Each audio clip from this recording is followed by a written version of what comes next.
Before that, back at the College Fund, now you find yourself in a world where you are meeting CEOs. Fundraising is the main responsibility of this job, and that's something new and different, and it's different than the VEP, where the funds come almost exclusively from foundations. These are corporate CEOs, that kind of thing.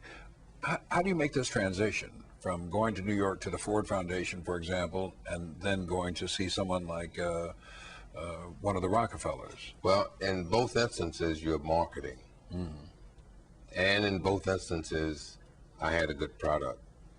United Negro College Fund, 40 colleges, 40 black kids.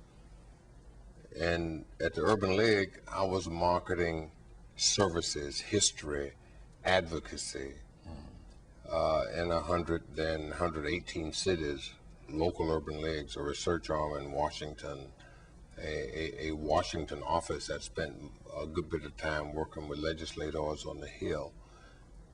And I was marketing a historic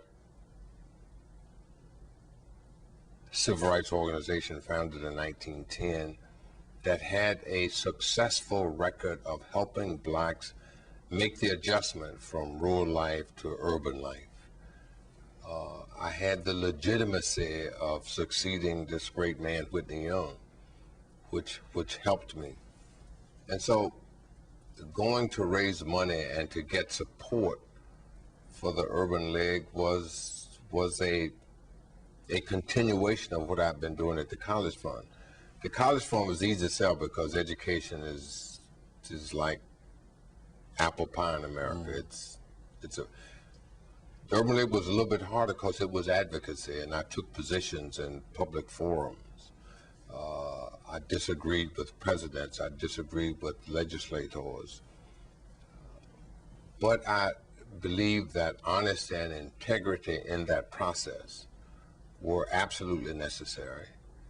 And I dealt with people with whom I had serious disagreements about policy, affirmative action, the Humphrey Hawkins bill, for example. But I was able to convince them that it was in their enlightened self-interest to be supportive of Urban League programs.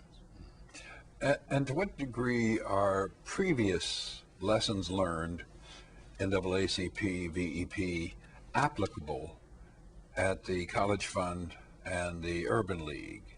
The fundamental lesson is that you're dealing with people, and that you must understand who you're dealing with.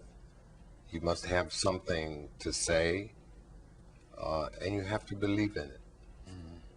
Now, you mentioned a moment ago that you'd been critical of presidents in this job, and there's a time in '77 when you're really critical of President Jimmy Carter, who's elected with black votes, great favorite of black Americans. A great picture of you in the book of you and Carter act like you're not in the same room, even though you're sitting side by side. Had to take some kind of courage to do that. Jimmy Carter was a good man, and he was my friend. And it was my judgment that he had forgotten who helped bring him to that position, and that only somebody close to him, somebody who really understood him, could call it to his attention.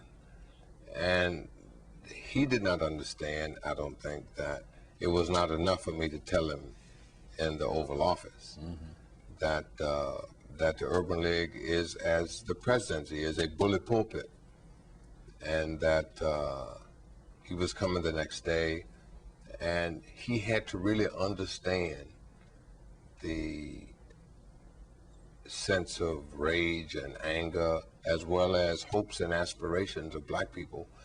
And in my job as a constituent leader, as head of the Urban League, I had to express it.